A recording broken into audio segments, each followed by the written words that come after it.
Ramadan, bulan ke-9 dalam kalender Islam, adalah bulan yang sangat penting bagi umat muslim di seluruh dunia. Bulan ini adalah bulan puasa, refleksi diri, dan meningkatkan ketakwaan kepada Allah. Di antara banyak ibadah di bulan yang penuh berkah ini, shalat tarawih punya tempat istimewa. Tarawih, yang artinya istirahat, adalah shalat malam khusus yang dilakukan umat muslim setelah shalat Isya sepanjang bulan suci Ramadan. Video ini akan membahas sejarah, makna, dan aturan shalat tarawih, serta menjelaskan pentingnya dalam tradisi Islam. Shalat tarawih hukumnya sunnah muakkad, sangat dianjurkan. Nabi Muhammad SAW bersabda, "Barang siapa yang shalat malam di bulan Ramadan dengan iman dan mengharap pahala, maka dosa-dosanya yang telah lalu akan diampuni." Hadits ini menunjukkan besarnya pahala shalat tarawih, menjadikannya amalan yang dicintai umat muslim, yang mencari rahmat dan ampunan Allah. Asal-usul dan praktik seputar shalat tarawih memberikan gambaran menarik tentang perkembangan hukum Islam. Dengan memahami konteks sejarah dan pendapat ulama tentang shalat ini, umat muslim dapat lebih menghargai maknanya dan berusaha melaksanakannya di bulan Ramadan dengan tulus dan khusyuk. Keindahan tarawih bukan hanya pada manfaat spiritualnya, tetapi juga kemampuannya menyatukan umat muslim. Saat syaf-syaf shalat berdampingan, membaca Al-Quran dan berdoa kepada Tuhan, rasa persatuan dan tujuan bersama terasa sangat kuat. Ibadah bersama ini menjadi pengingat yang kuat tentang kekuatan dan keindahan komunitas muslim. Nabi Muhammad SAW sebagai utusan terakhir Allah adalah teladan utama bagi umat muslim dalam segala aspek kehidupan, termasuk shalat.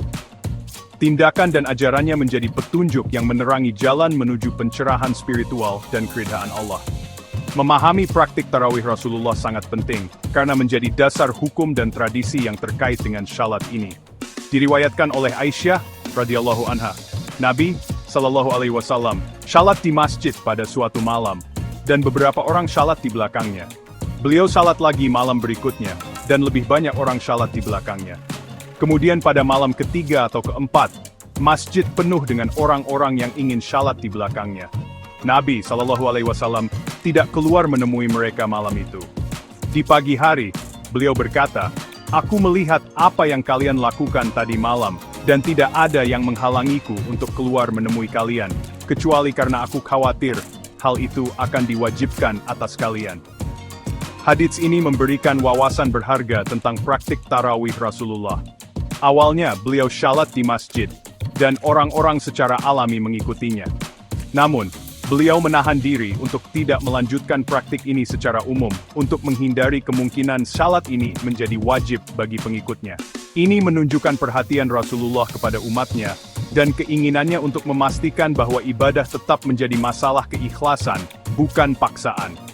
Meskipun tidak menjadikannya kebiasaan rutin untuk memimpin tarawih berjamaah, Rasulullah sendiri tetap melaksanakan shalat malam ini.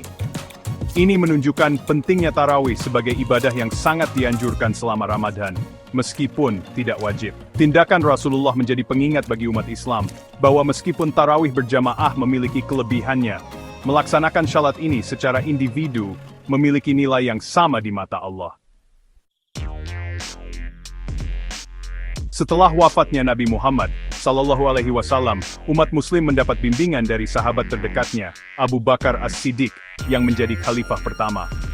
Selama masa kekhalifahan Abu Bakar, praktik tarawih dilanjutkan sebagai shalat sunnah yang dilakukan secara individu atau berkelompok kecil. Tidak ada catatan tentang Abu Bakar yang mengorganisir shalat tarawih berjamaah. Pendekatan ini mencerminkan pemahaman umat muslim awal bahwa tarawih adalah sunnah Nabi yang ditegaskan, SAW, tetapi bukan shalat wajib. Abu Bakar, yang dikenal karena kepatuhannya pada ajaran Nabi, kemungkinan memilih untuk mempertahankan status quo untuk menghindari penyimpangan dari sunnah yang telah ditetapkan. Tidak adanya tarawih berjamaah di masa Abu Bakar tidak mengurangi pentingnya shalat ini. Sebaliknya, ini menyoroti penekanan pada ketakwaan individu dan sifat sukarela tarawih. Umat muslim didorong untuk berhubungan dengan Allah dengan kecepatan mereka sendiri, membina hubungan pribadi dan intim dengan pencipta mereka. Masa pengamatan ini memungkinkan umat muslim untuk memantapkan pemahaman mereka tentang tarawih, sebagai praktik yang dianjurkan yang berakar kuat dalam sunnah Nabi. Ini membuka jalan bagi perkembangan selanjutnya, yang akan membentuk praktik tarawih pada masa kekhalifahan Umar bin Khattab.